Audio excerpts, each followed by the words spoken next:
Saudara, terkait dengan kosongnya stok darah di beberapa daerah di Aceh, lantas solusi apa yang dapat dilakukan agar stok darah dapat kembali tersedia? Kita akan membahasnya bersama dengan Ketua Blood for Life Foundation, Michael Octaviano, yang telah terhubung melalui jaringan Zoom. Assalamualaikum Pak Michael. Waalaikumsalam warahmatullahi wabarakatuh. Terima kasih telah bergabung di Aceh hari ini.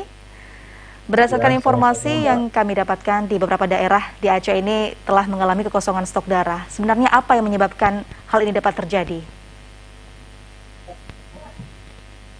Ya, pertama jumlah permintaan darah itu meningkat, sementara pendonor itu juga berkurang.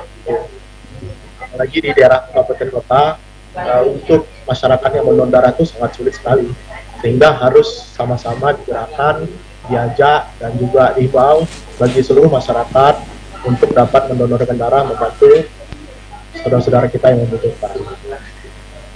Baik Pak Michael, kita ketahui seperti yang kita sampaikan tadi bahwasanya ada sejumlah daerah yang mengalami kekosongan stok darah. Lantas apakah sebenarnya libur panjang yang telah berlalu ini menjadi salah satu penyebab kosongnya stok darah di sejumlah daerah ini, Pak Michael? Kalau dari BFLF sendiri melihatnya?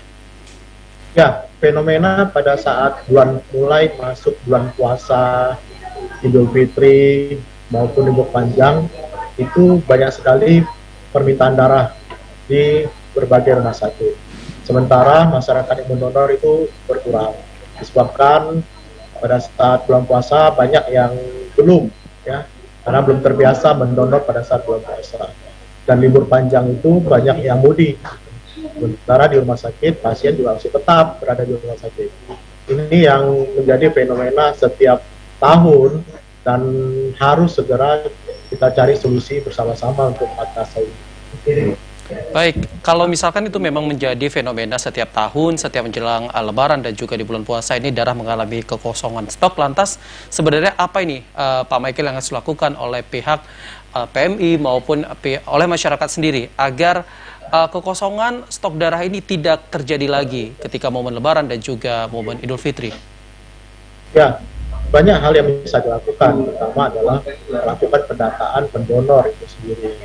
Baik di instansi yang paling sering mendonor itu adalah instansi militer, baik polisi maupun TNI. Setelah itu juga PNS dan juga masyarakat.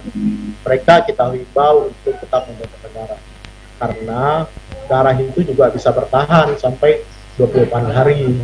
Jadi tidak langsung didonor dan itu langsung expire, tidak, tapi bisa bertahan. Yang kedua, banyak yang bisa dilakukan, salah satunya adalah memberikan apresiasi, reward gitu. Ya, contoh diberikan souvenir, diberikan cenderamata, dan itu hal yang wajar karena mereka telah memberikan darahnya, yang mana itu tidak dapat digantikan oleh apapun. Yang seperti kita sampaikan bahwa kalau nggak ada obat jenis satu, ada obat yang lain, tapi kalau darah itu juga bisa dibandingkan dengan cairan atau apapun itu. Terus yang ketiga itu pimpinan daerah juga bisa melakukan himbauan, memberikan apresiasi kepada pihak-pihak PNS atau tenaga-tenaga kontrak yang melakukan donor darah. Itu ada merupakan sebuah penghargaan dari para bupati tersebut. Iya. Baik, Pak Michael, tadi terkait dengan kurangnya pendonor, sebenarnya bagaimana kesadaran masyarakat di Aceh saat ini dalam mendonorkan darah?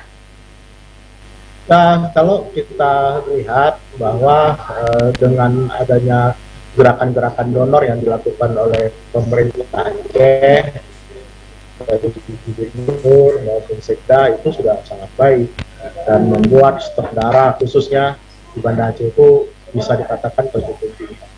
Tetapi gerakan-gerakan ini tidak diikutkan oleh para kabupaten kota, para bupati dan wali kota lain, sehingga kekurangan. Jadi kita ketahui bahwa sering menjerit daerah-daerah Aceh Selatan. Yang kedua adalah pihak-pihak yang menyelenggarakan atau yang diberi amanah dalam hal pengelolaan darah ini juga harus melakukan inovasi. Gitu. Jangan hanya mengambil darah saja, tapi juga diberikan penghargaan bagi para pendonornya, sehingga mereka mau kembali lagi. Tempat pelayanannya dibuat yang terbaik, kebersihannya, standarisasinya, snacknya juga harus baik. Jangan hanya orang mendonor tapi hanya diberikan aqua gelas, ini kan nggak layak, tidak menghargai atas dasar kemanusiaan itu semua. Dan ini kita jumpai di beberapa kabupaten kota, itu yang terjadi. Maka sehingga orang nggak mau donor lagi, nggak merasa tertarik lagi, nggak menghargai, nggak dihargai lagi. Manusia kan butuh dihargai juga. Iya, Pak Michael, kita sedikit flashback terkait dengan peristiwa ataupun informasi yang akhir-akhir ini tersebar di masyarakat bahwasanya terkait dengan ketersediaan dan juga adanya pendistribusian darah ini ke luar daerah. Lantas, Pak Michael, bagaimana melihat fenomena ini, Pak Michael? Apakah itu hal yang wajar, ada pendistribusian darah dari satu daerah ke daerah lainnya? Karena mengingat Pak Deddy Sumardi, Ketua PMI, mengatakan bahwasanya terlalu banyak stok darah pada waktu itu. Ya, kalau persoalan pendistribusian darah dari daerah lain, saya pikir ini kita tunggulah ya, pemeriksaan dari pihak kepolisian ya. Dari pihak kepolisian akan menyelidiki apakah ini benar atau tidak, dan mudah-mudahan pihak PMI bisa menyelesaikan persoalan ini.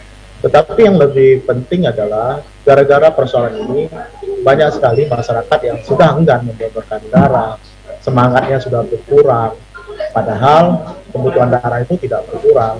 Ini menjadi PR bersama-sama untuk memulihkan kepercayaan masyarakat lagi, sehingga kerja keras dan kerja besar dari pihak KLAP sendiri, kita fokus untuk membantu masyarakat. Kita siap membantu PMI maupun rumah sakit dalam hal pembunuhan darah itu sendiri. Jadi untuk kelangkaan ini saya pikir saya serahkan terhadap internal dari PMI dan kejelasan dari pihak kepolisian saja nanti. Apakah ini betul atau tidak. Baik, terima kasih Pak Michael Octaviano selaku Ketua dari Blood for Life Foundation yang telah menginformasikan terkait solusi apa yang dapat kita lakukan. Kita harapkan stok darah di Aceh dapat kembali tersedia untuk memenuhi kebutuhan masyarakat. Dan selamat siang. Assalamualaikum Pak. Waalaikumsalam warahmatullahi wabarakatuh. Selamat siang. Dan Saudara, Aceh hari ini akan segera kembali usai jeda berikut ini.